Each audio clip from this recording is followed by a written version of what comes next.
Hello my friends and welcome to another Affinity photo tutorial. And this time it's all gonna be about grunge maps and artistic style, because in the art of photography there is always the question, should a photo be closer to nature or closer to the artistic idea? And this time we are really going with the artistic idea, finding your individual style, your visual language, your personal expression. And if you support me on Patreon, I have a real treat for you because I hand selected over 80 different grunge maps for you to use as a starter kit.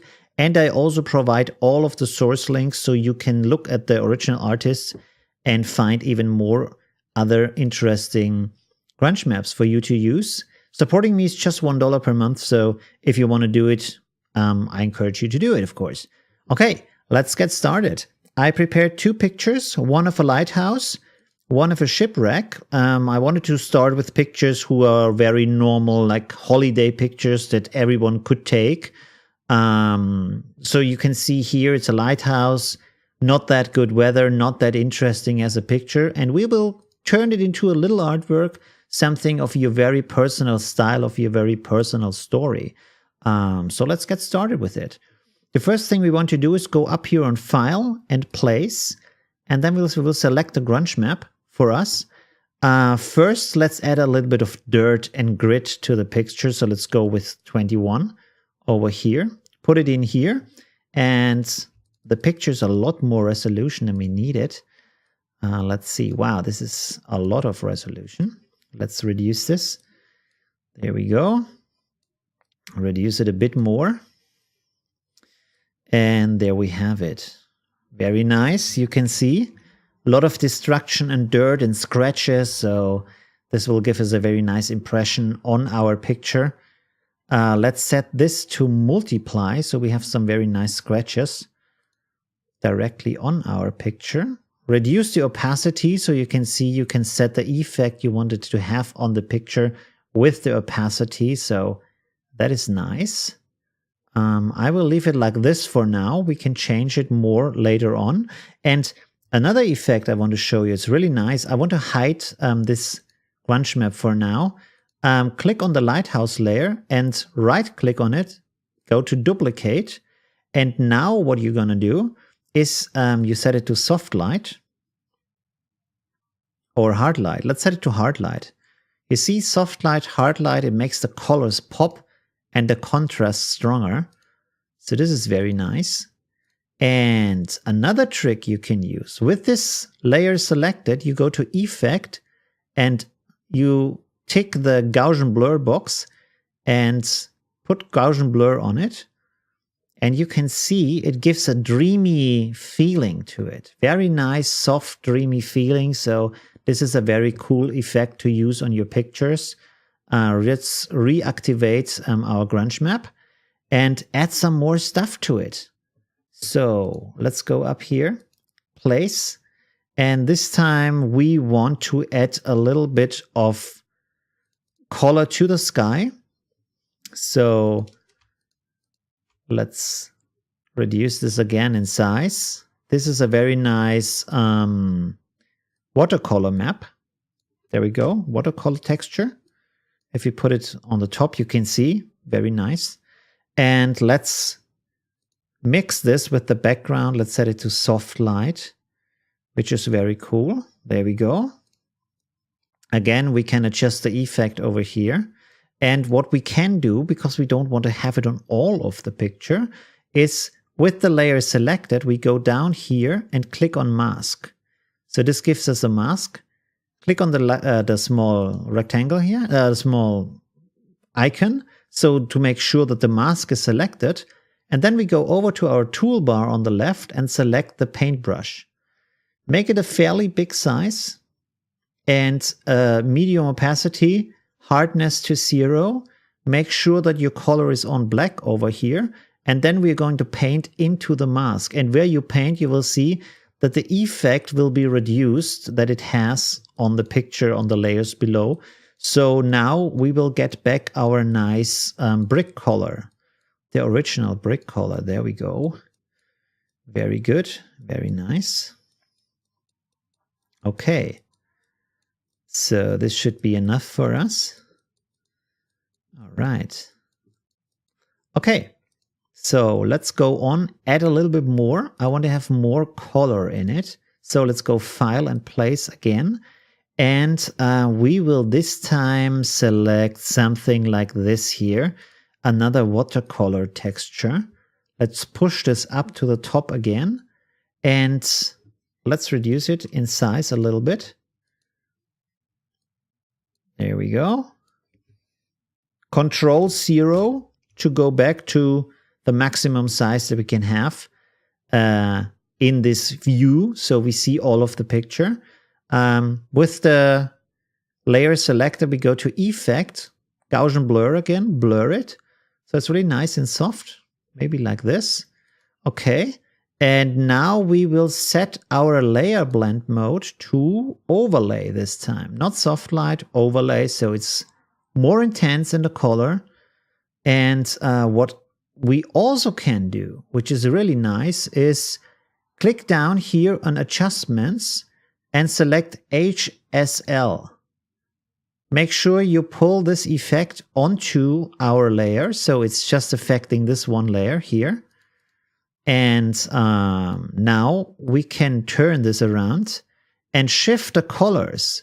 So instead of having just one color texture, we have a ton of them because we can shift the colors around to what we want to have. So this looks kind of nice. It's a nice colorful sky. Looks like darkish clouds with a sunset in the background. So this is really nice.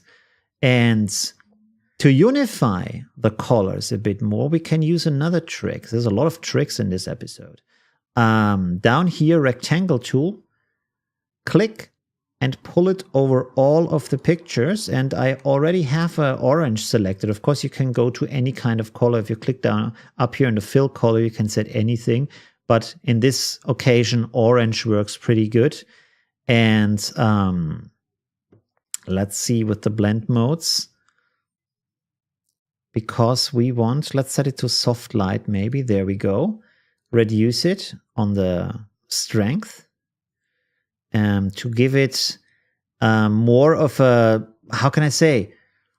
If you do this, the orange will be in every color a little bit. So the colors get closer together. It's not too noisy, not too mixed up in the picture. Because here you can see there's a lot of going on of different kind of colors. But if we use this one, they all get closer together because there's a little bit of orange, a little bit of brown in every color now, no matter what the source color was. And of course, we can adjust the effect of this. And there we go. Let's maybe see if we can reduce this a little bit. Maybe like this. And there we go. It's a very nice artistic style picture of your own expression. And you can experiment with it and create whatever kind of style you want. Let's save this real quick so we don't lose it. Save. I will save it to 01. I already have a 01 file. I will save it over. It doesn't matter. There we go. Yes. Okay. By the way, if you're a supporter of me over on Patreon, you also get all these source files with all the layers, so you can look inside what I did exactly and also experiment with them, which is a really great source for learning. Okay. Let's delete all of this and go to the shipwreck. There we go. I will save this as 02 so we don't lose anything. There we go. 02. Oh, we already have. Did I save it? No, it's okay. Good. Good. So now we have the shipwreck. Let's do some creative stuff with this. Again, we go to File, Place, our Grunge Map collection, and we will select this texture here, which is very powerful. There we go. And let's select it as hard light. So this is a more intense effect this time. We can reduce it. There we go. So we have this kind of old picture touch, a weathered, faded old picture. That's very nice. Then again, we can go up here and duplicate our ship layer, push it over the other layer, and set it to soft light. So we get back more of the contrast and the original quality of the picture. And now we can fade between the two. So maybe keep it like this. That's an interesting position right there. And let's use another grunge map. File, place, and add some more dirt. This one is a nice one because it's old withered paper. You even have some dirt up here, some splatters from a brush or something. So that could be a nice effect. Let's set this to hard light again. And again, we click on our mask layer up here. Use our brush. Where is it? There it is. Like I said, fairly big size. Maybe make it a bit bigger this time. Opacity on medium, hardness on 0. The color on black. Make sure that your mask layer is selected. And now we can paint where we think that this effect should be reduced. So we don't have all this dirt and grunge on everything in the picture, just on some parts of the picture. So there we go. I will reduce it on the ship a little bit. We can again play around. Let's click again on our grunge map layer, not on the mask layer. Play around with the opacity. I want to keep this fairly high because it's a really nice effect. Maybe like this on 70. So this is kind of nice. Let's look at this one. This looks good. And the background, let's check here. Maybe like this. I think this works really good. I really like it.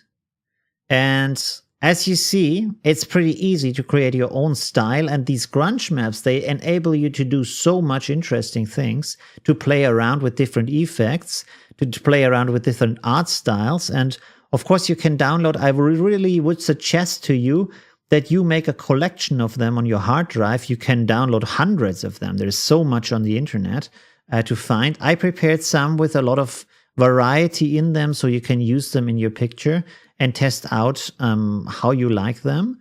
And yeah, get creative, play around with it. It's really a nice technique to do some very personal style. And like I said, not every picture has to be as close as possible to nature and be super realistic and capture what you've seen at that moment. No, you can go in a very other way, in a very artistic way, individual way, with your own language, because you want to express a story, something that is in you and not in the world and not in the picture, not in the camera. It comes from you. This is a very important part of this and of this tutorial. So I think this is what I wanted to say for today. Thank you for watching and see you in the next video. Bye.